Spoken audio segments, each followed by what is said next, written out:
जय हिंद। आप देख रहे हैं बाहु एक्सप्रेस और मैं हूं आपके साथ राजेंद्र राणा। इस समय सुंदरबनी, जिला राजौरी के सुंदरबनी की धरती पर वो महान खिलाड़ी इस समय जहां पर पहुंचे हैं जिन्होंने भारत देश के लिए, भारत देश की मेजबानी की, भारत देश की वॉलीबॉल अंडर 18 टीम की कप्तानी की और 14 वर्षों के बाद ब्रॉन्ज मेडल भारतीय देश को दिलवाया। और ईरान के तेहरान में जाकर भारतीय धूम मचाने वाले, भारतीय तिरंगे को वहां पर बुलंद रखने वाले कार्तिक शर्मा जी इस समय सुंदरबनी पहुंचे और हारू से इनका भव्य स्वागत यहां पर किया गया।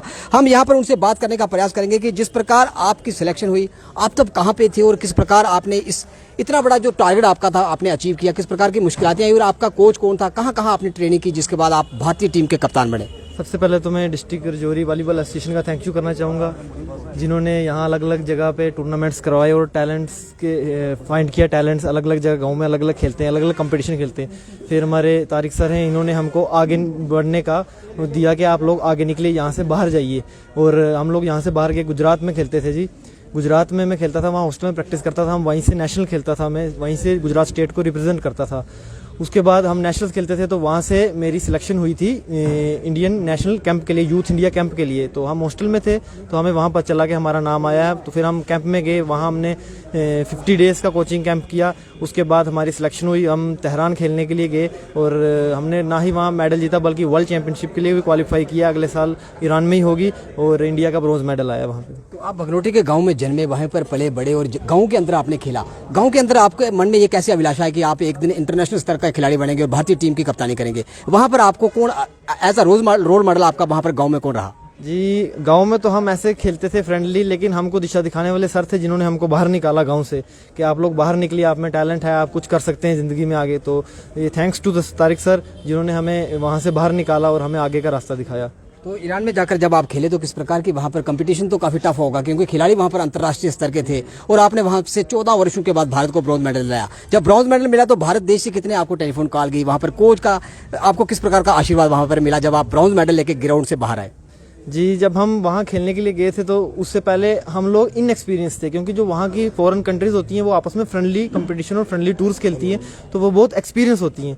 हम लोगों ने कभी इससे पहले कभी कोई फॉरेन टूर नहीं किया, कुछ नहीं किया, हमें इतना एक्सपीरियंस नहीं था। लेकिन हमारे कोचेस ने, हमारे नेशनल कोच थे बीर सिंह यादव सर, उन्होंने हमें काफ़ी मोटिवेट किया और हमारी टीम को बहुत अच्छी प्रिपरेशन करवाई और उनकी अच्छी प्लानिंग की वजह से हम वहाँ पे सक्सेस मिली और हम वहाँ पे ब्रॉन्ज मेडल जीते। उसके बाद काफ़ी फोन्स कॉल आती हैं, काफ़ी मैसेज आते हैं, आज भी कईयों के हम रिप्लाई नहीं कर पाते, लेकिन सबका दिल से थैंक यू कहना चाहेंगे उनके आशीर्वाद और बेस्ट विशेस के लिए जो आज हमने मेडल लाया। तो जब आप अंतर्राष्ट्रीय स्तर पर खेलने के लिए उस ग्राउंड के अंदर गए तो मन में किस प्रकार का भय था कि हम यहाँ से मेडल लेकर लौटेंगे ताकि भारत देश का नाम ऊंचा हो, तिरंगा झंडा शान से लहराए और भारत में पहुंचने पर आपका भव्य स्वागत हो? मन में किस प्रकार के सवाल थे और क्या कोई डर था जब आप ग्राउंड के अंदर एंटर हुए? डर नहीं होता, हल्का सा नर्वसनेस होती है क्योंकि फर्स्ट टाइम हम रिप्रेजेंट करते हैं कंट्री को। तो एक जब ग्राउंड में फर्स्ट टाइम जाते हैं तो बहुत अच्छी फीलिंग, प्राउड फीलिंग आती है कि हम इंडिया को रिप्रेजेंट कर रहे हैं ग्राउंड के बीच। वो इतनी अच्छी फीलिंग होती है कि उसके मुकाबले दुनिया में कोई फीलिंग नहीं हो सकती। और जब हमने मेडल जीता तो हमें लगा हाँ हमने कुछ इंडिया का आज नाम ऊपर किया, हमारा तिरंगा वहां लहराया, तो बहुत खुशी महसूस हुई हमको। तो मेडल लेके लौटने के बाद जब ग्राउंड से आप बाहर आए तो सबसे पहला टेलीफोन आपने किसको किया?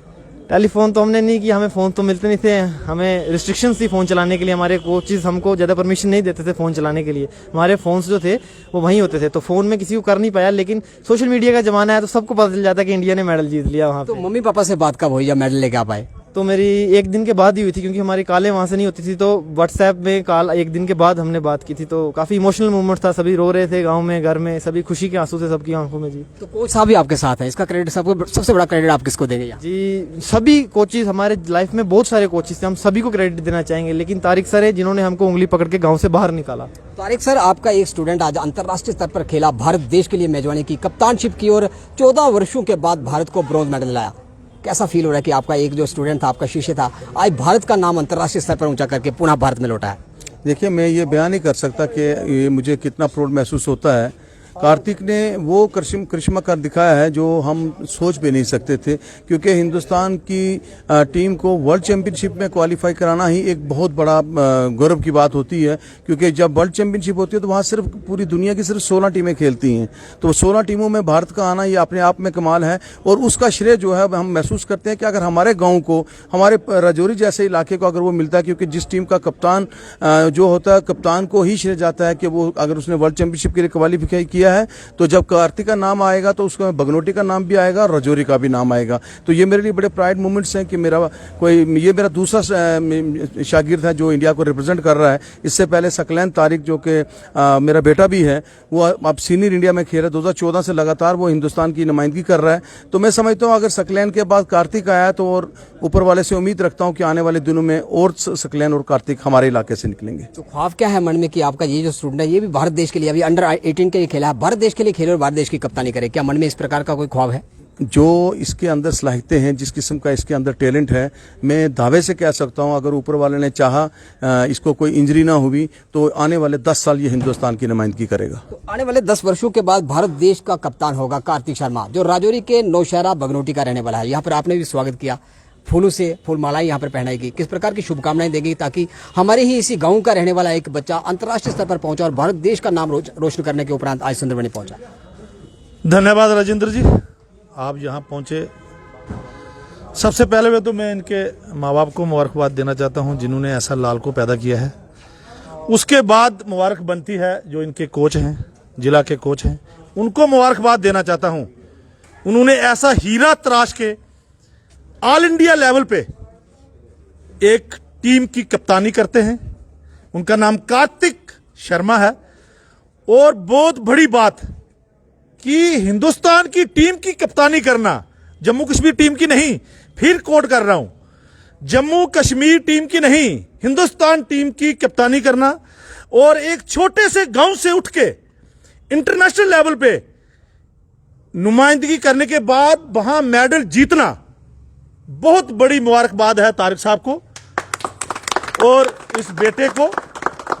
और मैं आजकल सोशल मीडिया का जमाना है, सोशल मीडिया में हमें तो उस दिन ही पता चल गया था कि हिंदुस्तान की टीम ने जो है वहां अपना तिरंगा जो है गाड़ा है और बहुत प्राइड मोमेंट है। आप देख रहे हैं मैं बात कर रहा हूं और मेरे जो है मुझे जो है किस चीज की अनुभूति हो रही है। और उन लोगों को भी मुबारकबाद देता हूं यहां पे इन्होंने खेला है। और सबसे बड़ी मुबारकबाद मैं गवर्नमेंट ऑफ इंडिया को देता हूं जिनकी नुमाइंदगी जो प्रधानमंत्री श्री नरेंद्र मोदी करते हैं। खेलो इंडिया मूवमेंट जो है उन्होंने ही चलाई है। आप देखते थे कभी कभार कोई मेडल जो है कोई बच्चा जो है देश में लाता था। आपने देखा ही होगा एक हफ्ता पहले मोदी साहब ने अपने रेजिडेंस पे जितने भी खिलाड़ी हैं, जो भी जितने भी मेडल जो जिन्होंने जीते हैं, उन्होंने अपने रेजिडेंस पे बुला के उनका ऑनर किया। बहुत बड़ी बात है। ये सारे का सारा क्रेडिट जो है गवर्नमेंट की प्लानिंग को जाता है कि ऐसे नौजवान जो है छोटे से गांव से उठ के इंटरनेशनल लेवल पे नुमाइंदगी करें। इससे ज्यादा मैं कुछ नहीं कहना चाहता। मैं एक बार फिर जो है कार्तिक को और कार्तिक के माँ बाप को और इनके कोच को जो है दिल के गहराइयों से स्वागत करता हूं और धन्यवाद देना चाहता हूं। तो कार्तिक जी, अब आप सुंदरबनी से लौट रहे हैं और सुंदरबनी से यहाँ से रवाना होने के बाद आपने उस गांव में पहुंचेंगे जिस गांव में आपका जन्म हुआ, यहाँ पर आप पले बड़े। तो गांव में जब पहुंचेंगे तो आपका भव्य स्वागत वहां पर होगा। किस प्रकार का वहां पर आयोजन किया गया? क्या आप वहां पर गाँव से फ्रेंड्स की टेलीफोन कॉल आ रही है कि आपके स्वागत के लिए हम वहाँ खड़े हैं? जी, फ्रेंड्स तो जम्मू तक आए, साथ में काफ़ी सारे फ्रेंड्स आए हुए हैं, फिर भी फ़ोन कर रहे हैं स्वागत के लिए बैठकर। बाकी मुझे तो पूरा पता नहीं किस तरह के अरेंजमेंट्स उन्होंने की हैं, वो तो जाके ही पता चलेगा सर। तो जो खिलाड़ी आपके साथ खेलते थे, जो आप चाहते हैं कि वो जो खिलाड़ी आपको इस समय सुन रहे हैं, जो अंतर्राष्ट्रीय स्तर पर नहीं पहुंच सके, सपना उनका भी था, उनके लिए क्या संदेश देंगे आप?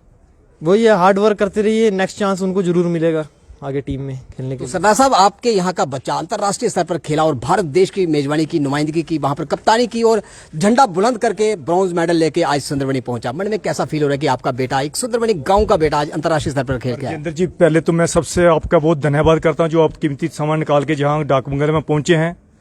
जो हमारा आज डिस्ट्रिक्ट राजौरी का रहने वाला गांव बनगोटी का एक नौजवान बच्चा जिसने हिंदुस्तान की टीम कैप्टनी करके एक बहुत बड़ा मेडल लाया है, मैं इसके लिए मैं इनको, इनके माँ बाप को, जो इनके साथ कोच साहब खड़े हैं, मैं इनको बधाई देता हूं और दिल की गहराइयों से मैं इनका धन्यवाद करता हूं।